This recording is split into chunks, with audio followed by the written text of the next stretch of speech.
What's up guys, my name's Levi, I'm from Shred Shop in Cochrane, Alberta. This is the ultimate guide about everything you need to know about Supreme. It's crazy facts, the history, unreal lawsuits, collabs, and tons of other stuff on the brand. The first Supreme collab shoes, and rumors about where the next Supreme stores are going to be. The most expensive Supreme product of all time, what brands sued Supreme and later collabed with them, Supreme 9/11 conspiracy theories, and why Supreme can't sell their own product firsthand in China.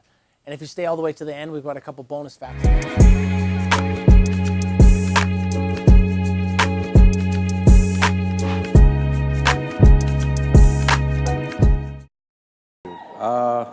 Thank you. I've never considered Supreme to be a fashion company or myself a designer. I appreciate the recognition for what we do. James Jebbia was born in the US, but lived in England from when he was 1 and moved to New York City when he was 19. In 1989, James Jebbia opened his first shop called Union NYC. It was more of an experiment for him with exclusive brands after he worked with Sean Stussy, founder of Stussy, for a few years. In 2019, James Jebbia has a net worth of $400 million. That's a celebrity net worth. He lives in a loft in Greenwich Village in Manhattan with his wife Bianca, his 2 kids, and his chihuahua. The loft is super minimalistic and has bookshelves from Danish designer Mogens Koch and porcelain ceramics by Picasso. No mention of Supreme anywhere. James Jebbia also has a house in East Hampton in New York. In 1994, Jebbia opens his first Supreme store on Lafayette Street in Soho, downtown Manhattan. He took the name from the John Coltrane song, I Love Supreme. Mostly they were reselling Stussy and some other streetwear, skatewear brands. The shop cost him about $12,000 to open, and his rent was $2,000 a month. He left it open so people could hang and skate in there. The store became the spot for skaters from all over New York City to meet up and hang out. It was more of a social hub than a store. It became an icon of New York street culture and skateboarding. It is the amazing ties to talented New York artists for those who know. In 2004, Supreme opened their second store on Fairfax Ave in Los Angeles. It's almost twice as big as the New York City location, and it has an indoor bowl in it. After opening the LA store, it was followed by 6 Japan locations. London in 2011, Paris in 2016. They opened their second New York City location in Brooklyn, and this was the 11th Supreme store worldwide. They have rumors of plans to open their 12th store on Market Street in San Francisco. But I gotta ask you, where do you think they'll open the next one? Over the years, Supreme has collabed with celebrities such as Raekwon in 2016, Kermit in 2008, Mike Tyson in 2007, Lou Reed, Miles Davis, Public Enemy, to name a few. So there's a guy named Terry Richardson. He's a controversial fashion photographer, and he worked with Supreme shooting lots of the most iconic photos, from Raekwon and Lou Reed to Kermit the Frog, Kate Moss, and Lady Gaga. They have also collabed with well-respected artists like George Condo, Damien Hirst, Christopher Wool, Sean Cliver, Marilyn Minter, Richard Prince, who later designed bags with Marc Jacobs for Louis Vuitton, Jeff Koons, Peter Saville, Mark Gonzalez, Kaz, Ryan McGuinness, Murakami. In 1994, Supreme had no money for ads, so they went around New York City tagging everything with Supreme stickers. They started tagging Calvin Klein ads all over the city that had Kate Moss all over them. What Calvin Klein did is they launched a lawsuit in 2012 against Supreme, but what's funny is later on, they actually worked together with Kate Moss on the real Supreme collab, which is making it kind of crazy. In the year 2000, Supreme launched a collection ripping off the Louis Vuitton monogram logos. This led to a lawsuit from Louis Vuitton. They also ripped off Gucci, but Gucci didn't launch any lawsuits. But again, later in their career in 2017, Supreme does a Louis Vuitton official collab, and at the time there were tons of rumors that Louis Vuitton was going to buy Supreme. The collab launched at pop-up shops all around the world and featured the most expensive items Supreme has ever made, including the Louis Supreme bag. Supreme got lots more lawsuits and cease and desist, including the NCAA and the NHL.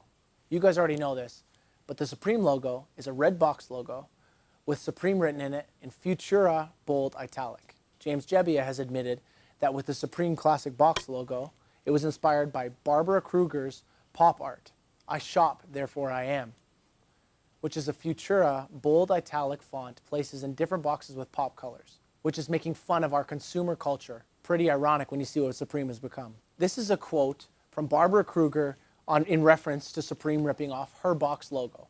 She said, "What a ridiculous cluster of totally uncool jokers. I make my work about this kind of sadly foolish farce.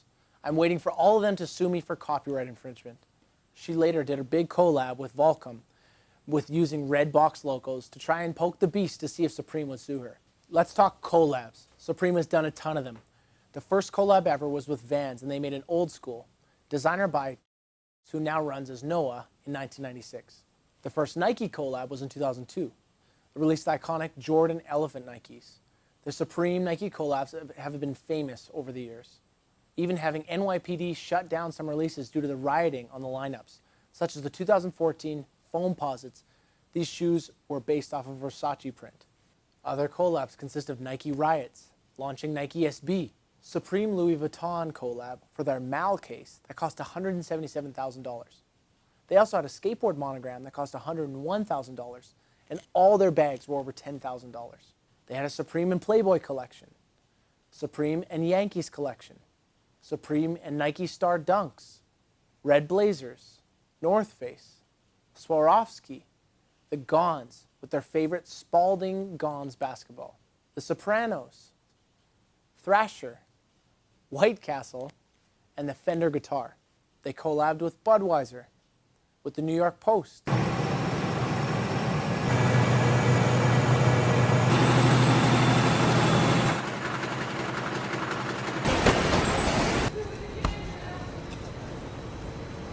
the Louisville Slugger, Antihero, Campbell's Soup, and Oakley. Some dope knickknacks that Supreme has made are the tagging markers. Their collab with Everlast. They made pinball machines, thermoses, buck knives, dice, the switchblade comb, the Metro card, you might have seen those around, the air horn, and the crucifix knife keychain. You can also check they've done some really dumb collabs, some really stupid ones, with Fox goggles, the brick, you guys seen that? Hot Wheels, director's chair, their Band-Aids, their tennis balls, their fire extinguisher, and their hot water bottle. In 2019, there was a ton of fake Supreme. The word Supreme is hard to trademark, so there have been a lot of rip-offs targeting the brand. With Supreme recently losing lawsuits to Supreme Italia, who is opening fake Supreme stores all over Italy and Spain. They also just opened this massive fake Supreme store in Shanghai, with another one opening soon in Beijing. They're planning to open over 70 new fake Supreme stores around the world. Some people saying Barbara Krueger must be laughing now, or Supreme got Supremed. This company owns the right to the name Supreme NYC in China. The first person to collab gets the license. So, fake Supreme owns the rights for all of China.